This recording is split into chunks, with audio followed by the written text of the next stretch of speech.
Ay sağ bu gün nə eləyirsən? Bugün mövsüm yemək can əti ilə qulança bişirirəm. Qulança nədir ayta? İndi sən onu gəl hazırlanmasını və bişirməsini sənə öyrədim. Bax, bu can ətidir.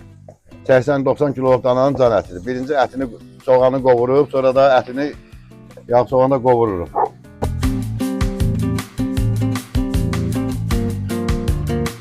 Bu da qulancamız. Qaynar suda 3 dəqiqə pörtlədirik. Bundan sonra ətə qarışdırırıq bunu. Çiyə yağında da, onu da xatırladım ki, biz yalnız çiyə yağı qaymaqdan çəkilmiş yağ, süddən çəkilmiş qaymaqdır. Südlü, ayranlı yağdır. Yəni biz onu əridirik. Videolarımızda var. Çiğ də veririk, ərinmiş də veririk. Bunu qarışdırırıq. İndi bir yarım saatdan sonra hazır olmasını bir də çəkərik.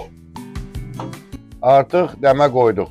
Neçə dəqiqə, 1 saatdan sonra, yarım saatdan sonra pişəcək, hazır olur. Gəlay, bu çiyəni də qatın buna, bax təzə yenidən. Bu da çiyəni vurduq, bir daha qarışdırdıq buna yenidən. Artıq mətə düşür. Başqa yağdan istifadə olunmur. Yox, yox.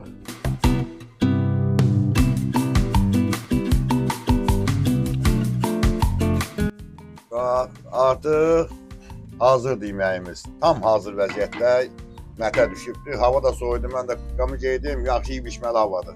Yiyərsənlərin yolunu gözləyir, ya. Mütləq, azdır burada. Eynilikdən bezənlər, gəlin atan yanına fərqli yeməklər yiyin. Durun gəlin atan yanına.